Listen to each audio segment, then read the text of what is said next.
അതായത് അവർ പറയുകയാണ് ഇന്ന ടാർഗറ്റ് നിങ്ങൾ അച്ചീവ് ചെയ്യുക, നിങ്ങൾക്ക് ഒരു പ്രൊമോഷൻ തരാം എന്ന് പറയുമ്പോൾ. നമസ്കാരം, സിംപ്ലിഫൈവിൻ്റെ ഇന്നത്തെ എപ്പിസോഡിലേക്ക് എല്ലാവർക്കും സ്വാഗതം. ഇങ്ങനെ നമ്മളുടെ ഒരു സിറ്റുവേഷൻ, നമ്മളൊരു മെൻ്റലി എക്സ്പ്ലോയിറ്റഡ് ആണെന്നുള്ളൊരു സിറ്റുവേഷൻ വരുമ്പോൾ നമ്മൾ ആദ്യം ചെയ്യേണ്ടത് നമ്മൾക്ക് ഈ പ്രോമിസസ് തരുന്ന ആൾക്കാരുടെ ക്വാണ്ടിറ്റേറ്റീവായിട്ട് മെഷർ ചെയ്യണം.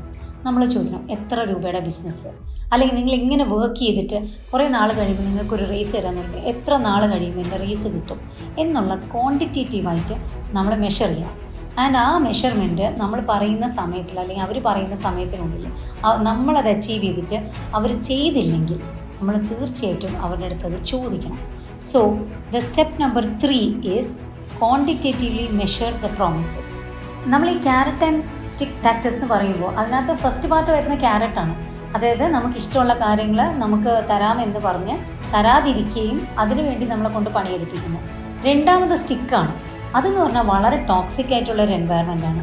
അതിൽ സംഭവിക്കുന്നത് എന്താണെന്ന് വെച്ചാൽ പല എംപ്ലോയീസും വളരെ നന്നായിട്ട് വർക്ക് ചെയ്യുന്ന ഒരാളുടെ അടുത്ത് അവർ ചെയ്യുന്ന ഒരു നല്ല കാര്യത്തിനെ പറ്റി അപ്രിസിയേഷൻ കൊടുക്കില്ല. പകരം അവരുടെ കയ്യിൽ നിന്ന് എന്തെങ്കിലും ഒരു ചെറിയ തെറ്റ് വന്നു കഴിഞ്ഞാൽ അതിനെ ഭയങ്കരമായിട്ട് ഊതിപ്പെരുപ്പിച്ച് ഇതാണ് നീ കാരണമാണ് ഈ കമ്പനി നഷ്ടത്തിൽ നിന്നുള്ളൊരു നെഗറ്റീവ് ഫീലിംഗ് നമുക്ക് വരുത്തും.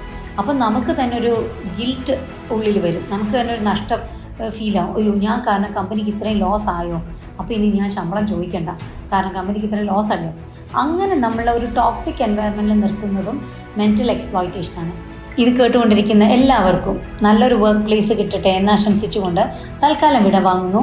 നിങ്ങൾക്കൊപ്പം Sindhu Nandakumar, corporate psychologist at Atmasutra mind care. Thank U.